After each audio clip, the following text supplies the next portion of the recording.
ஆண்டவராக இயேசு கிறிஸ்துவின் நாமத்தில் என் அன்பின் வாழ்த்துக்கள்.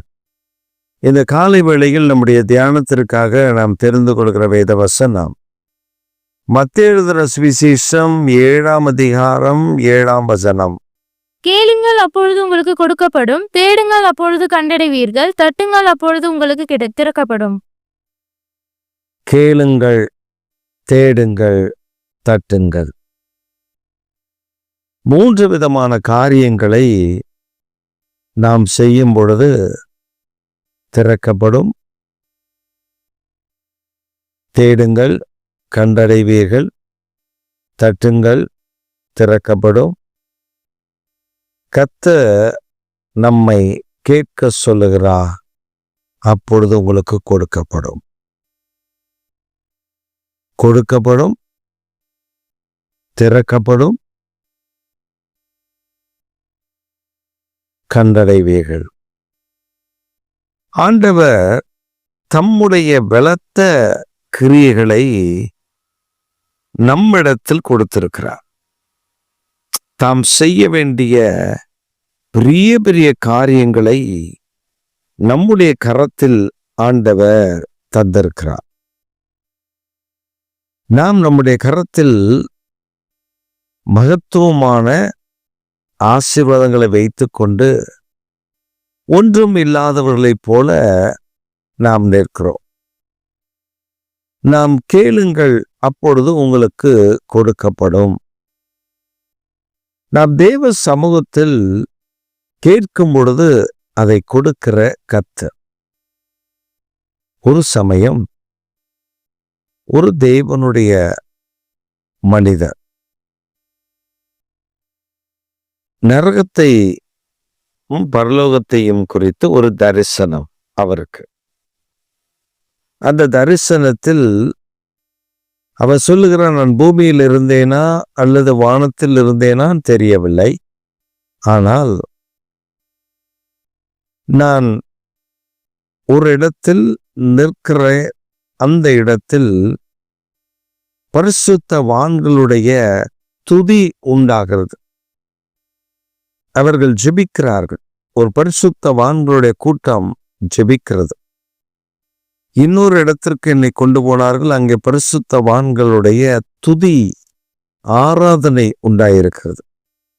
இன்னொரு இடத்திற்கு என்னை கொண்டு போனார்கள். அந்த இடத்துல பரிசுத்தவான்களுடைய மன்றாடுகிறது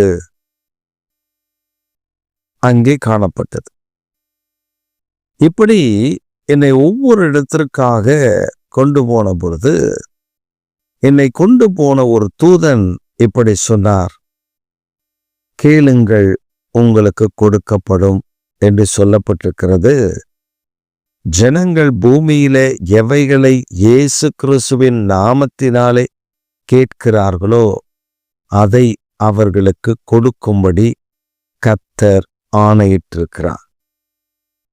எவைகளை இயேசு கிறிஸ்துவின் நாமத்தினாலே தேடுகிறார்களோ அதை அவர்கள் கண்டடைகிறார்கள்.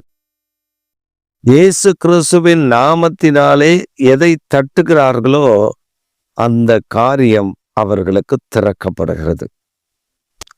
அப்ப நமக்கு ஒரு நாமம் கொடுக்கப்பட்டிருக்கிறது, இயேசு கிறிஸ்துவின் நாமம். பிதாவாகிய தேவன், குமாரனாகிய இயேசு கிறிஸ்து, பரிசுத்த ஆவியானவர் நமக்கு திருத்துவ தெய்வமாக கொடுக்கப்பட்டிருக்கிறார்கள். பிதாவின் காலம் ஒன்று இருந்தது, இயேசு கிறிஸ்துவின் காலம் ஒன்று இருந்தது, இப்பொழுது பரிசுத்த ஆவியானவருடைய காலம். இந்த காலத்தில் இயேசு கிறிஸ்துவின் நாமத்தினாலே பரிசுத்த ஆவியானவருடைய துணையோடு நாம் கேட்கிற காரியங்களை அவர் நமக்கு கட்டளையிடுகிறார். இப்ப நாம நிறைய பேர் என்ன செய்கிறோம், அந்த ஊழியக்காரரிடத்துல ஜெபித்தால் எனக்கு இந்த ஆசீர்வாதம் கிடைக்கும், உண்மைதான். ஆனால் தேவன் திறவுகோலை உங்களிடத்தில் கொடுத்திருக்கிறார். நீங்கள் வேறொரு திறவுகோல் கிடைத்தால் எனக்கு நல்லதென்று திறவுகோலுக்காக அலைகிறீர்கள். உங்க வீட்டு சாவி உங்ககிட்ட தான் இருக்கும். வேற யாருக்கிட்டையோ உங்க வீட்டு சாவி இருக்குன்னு சொல்லி அவர் வந்து திறந்தாதான், பூட்டை உடைச்சாதான் நான் உள்ள போக முடியும். நிற்பது எப்படியோ அப்படித்தான் உங்கள் ஜெபங்கள். நீங்கள் ஜெபித்தால் கர்த்தர் உங்களுக்கு காரியத்தை வாய்க்க பண்ணுவார். ஆபிரகாம் தனக்காக வேறு ஒருவரிடத்தில் போய் ஜெபிக்கவில்லை.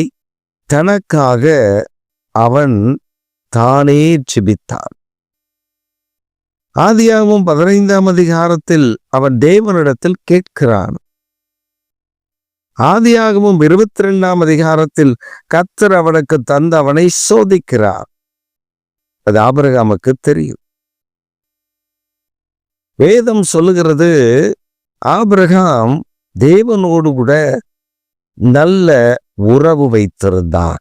அப்படி என்றால் அவன் ஜெபத்தை அவர் கேட்டார்.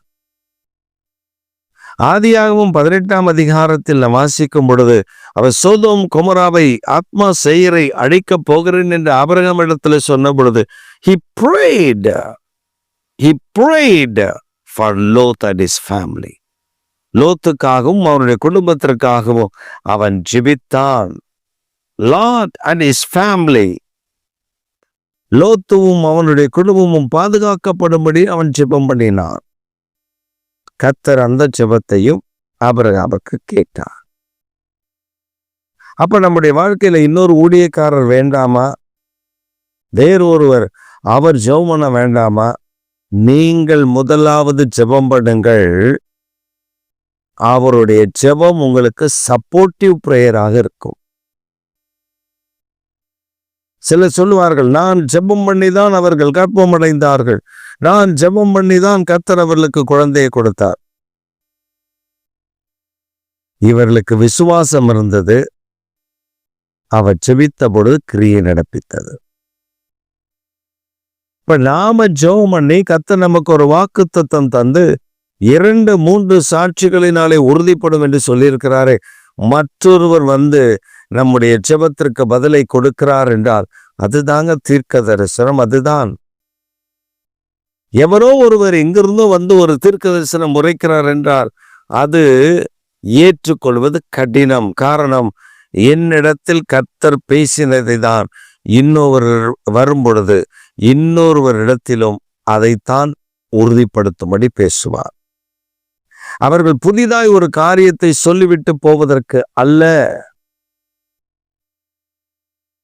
நாம் தேவனுடைய சமூகத்தில் கேட்கிறவர்களாக, ஜெபிக்கிறவர்களாக, தேடுகிறவர்களாக, தட்டுகிறவர்களாக காணப்பட வேண்டும் என்று ஆண்டவர் விரும்புகிறார். இந்த காலை வேளையில் உங்களுக்கு எந்த காரியத்தில் குறைவு இருக்கிறதோ நீங்கள் உபவாசம் பண்ணி ஜெபம் பண்ணுங்க. First of all, you fast and pray unto the Lord. The Lord will hear all your prayers and he will give answer to you. முதலாவது நீங்கள் முழங்காலில் நின்று ஜெபம் பண்ணுங்கள்.